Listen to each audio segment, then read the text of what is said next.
Hey guys, Sully Sports Cards here.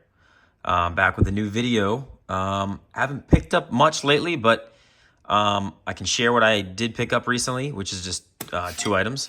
And then I also wanted to make a video about my experience recently with sending cards into MBA Diamond, which is a Mike Baker eye appeal company, where I guess he was a previous employee of PSA.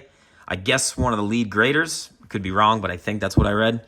And basically what he does is he'll take a card that's already graded, SGC, PSA, any other grading company, I assume, and he'll look at the card and label it with a sticker if he feels fit, from silver, gold, to, I guess, like a black diamond.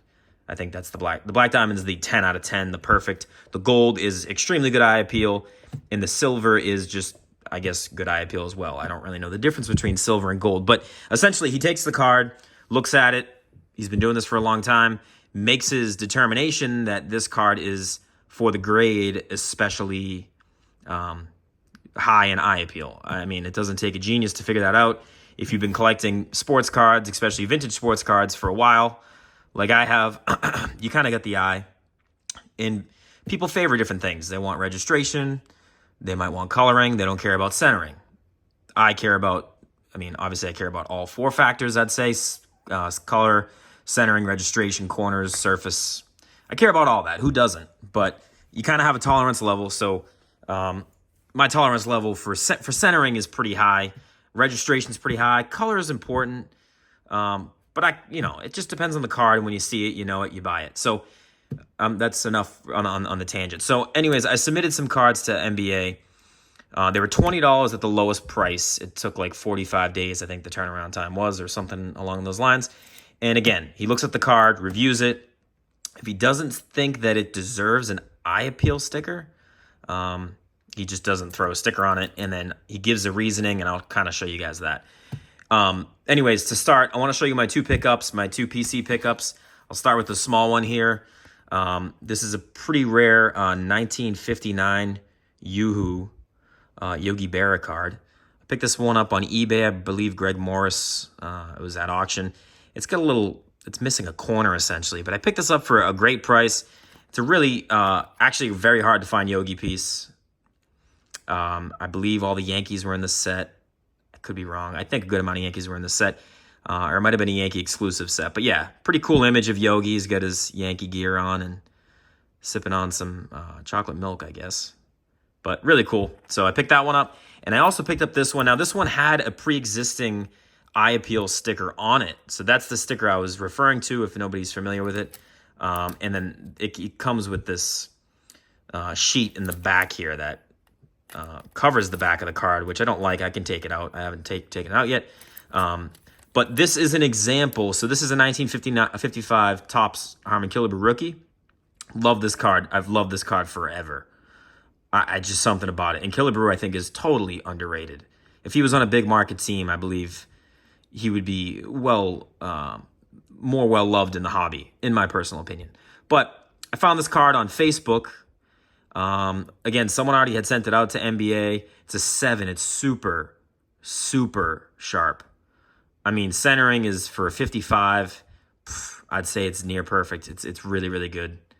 Up, down, left to right. Back centering, I can't show you because I got to take it out of this freaking case. But yeah, just super, super nice. I mean, you can see the color. It just pops on that thing. So hopefully the PSA slab bag isn't distorting the image. So yeah, really happy to pick this one up. I paid a little bit up for it than what 7s go for, but like I just don't see copies like this pop up every so often. And this is just like, it just looks like a crazy high grade card, and I paid a 7 for it. So really happy to own this. Just a great card. I'll leave this one here.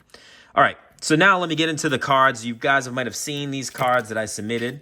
All of them, spoiler alert, I got a bunch here, probably 7 or 8. They all didn't get a sticker. So he deemed that some of these cards didn't have enough eye appeal or had some flaws that he felt like he couldn't put his mark on. So I'll start off with this one from the same set.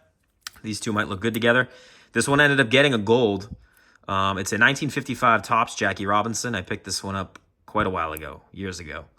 At this point, probably 6 years ago, maybe. I had it re-slabbed because the slab was all cracked. But yeah, this one got a gold diamond. It's got unbelievable coloring, unbelievable clarity. Literally looks like it was printed the other day. Centering is off if you're looking at the card horizontally, left to right. Up and down is not too bad.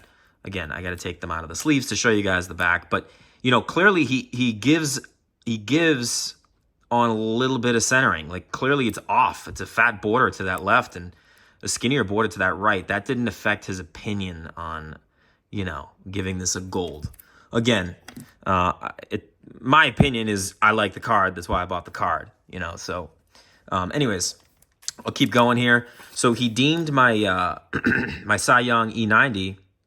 He didn't throw a label on it. So what he did was he sent this with it. Now, this is just a sheet that came with it that he stuck on there. So really what he did was he broke down the front and the back of the card. He thought centering was good. I mean, in my eyes, centering on the back's great. For an E90, centering on the front's nice. He thought the corners were good. He didn't mark about that. Edges looked good. And then he marked surface on each one of the back and the front. Now, this isn't bleed through, I believe. I think this is ink from stacking the sheets from way back in the day when they produced this card. So I get that. And then the front, it also has a hash mark here and a hash mark here and a little like blotch of red there. So, I mean, yeah, there's imperfections. It's a card from 1909. I just threw it out there. It was cheap enough, $20. Like, you know, you could call it a waste of money. It's my money, you know, whatever. But doesn't take away from the fact that I think this card is still a beautiful card, and it doesn't affect my opinion on the card whatsoever. So, anyways, we'll keep going here. He deemed this one a gold. Now, this is a 1950. Let me try to focus for you. 1950 Bowman Yogi Berra. Absolutely love this card.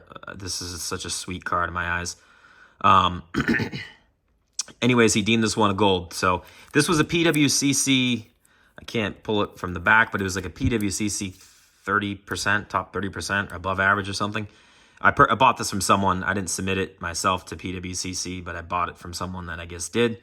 But centering's damn near really good.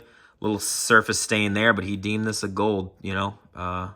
Good color and surface and centering. So that's that one. All right. So next one is a card that I love too. This one I submitted. I felt like it had a chance to get some sort of gold label or whatever, but this is a 1948 Bowman Yogi Berra, one of my favorite cards of all time. For the 48, if you're familiar with the set, this is really good centering. It's not perfect, but it's damn near good.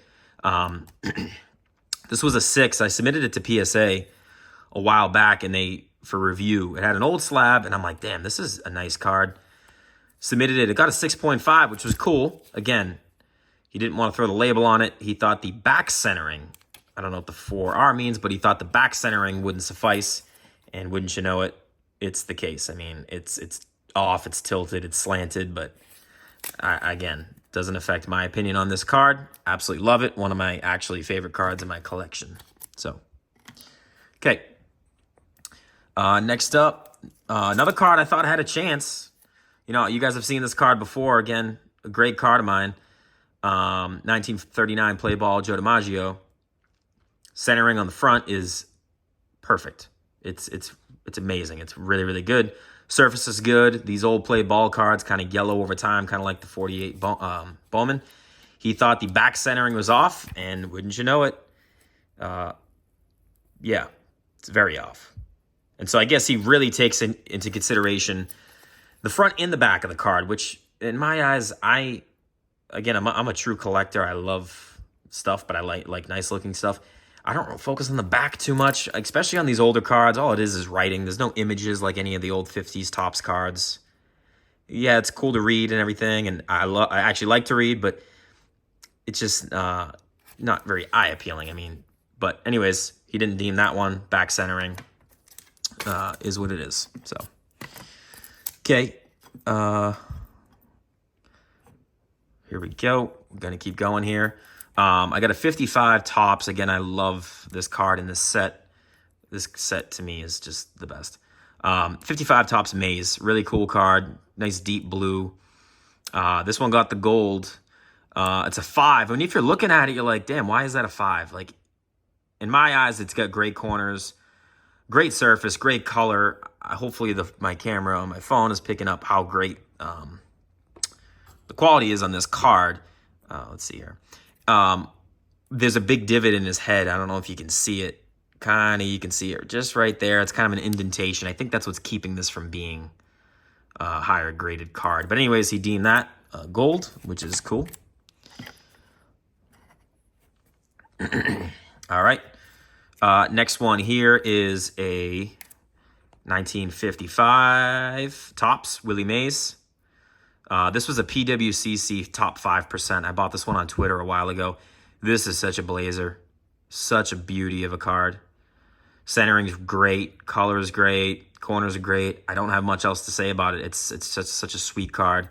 Cool image of Mays sliding into home plate right there, it looks like. So, yeah, he deemed this one a gold. I assumed he was because it was a PWCC 5%. But, yeah, this is one of my favorite cards, really, because just how pack fresh it looks. I put this up against any 8 or 7 that's out there. It's so great, you know. Love that card. I'll replace Willie with Willie. Same image. You can see 55, 56. Okay, we'll keep going here. Okay, hopefully that focuses. Next one I submitted, I knew centering was off with this card. The image looked great. Super clean image. Everything else is nice about it. It's got a tiny stain up in there, but this is my E95 Eddie Plank. Love this card. He noted the centering in the back. I'm sorry, I'm centering in the front. You can see centering in the back is nice. So really it's just the centering in the front. I guess if this were skewed a little bit higher to the right, it would have gotten some sort of designation from him, but nonetheless, I'm okay with that. Let's replace Joe D. We got 2 cards left. Now this one, this one came back a silver. And so I guess if you look at the difference between a silver, this is all experimental, guys. I just wanted to submit to see kind of how this process went. So if you look at the difference between a silver and a gold, all it really says is that the sticker emphasizes cards with excellent eye appeal, where the gold highlights top quality cards with premium corner centering and print quality. Gold sticker represents the highest quality known examples in the marketplace. And silver stickers elevate the card above the average technical grade known examples in the marketplace.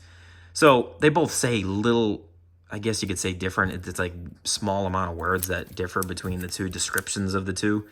But really, like, I'm taking a look at this mantle here, and it's really well centered, really well colored. It's a 4.5. He didn't note, I don't know why this was a silver versus a gold. Don't know. I'll never know that, you know, but that's what this guy just decided to rank this at, which I'm fine with. You know, silver's cool. I'll take it, I guess, you know. Got no complaints, but this is such a nice card. I really love the 59 set, especially that mantle. And the last and final card is another great card. This was kind of a blazer. It's in really great shape. Really great centering as well. Let me focus. My 1954 Bowman Maze. Graded a PSA 6.5. He designated this a gold. So, again, the coloring on it is great. Clarity is perfect.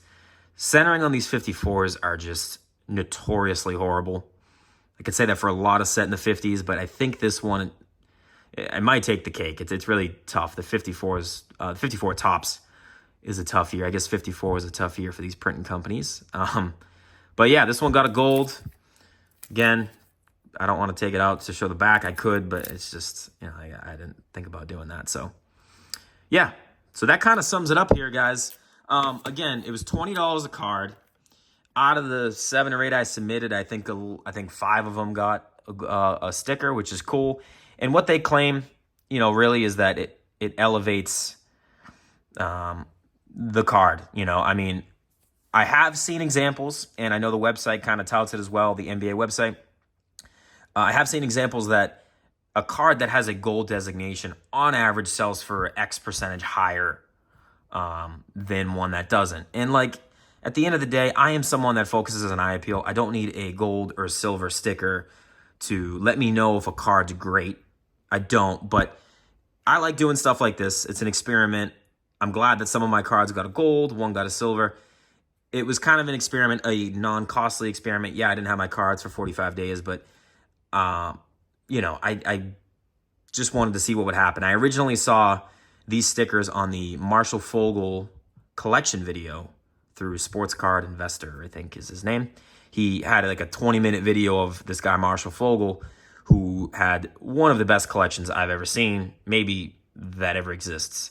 And all of his cards were old, pre-war, and vintage cards that had designations on them with this sticker. And I'm like, what the hell is that? So I did some more research, found it, and then I really became interested in maybe submitting some of my high eye appeal cards to see. You know, he is an expert.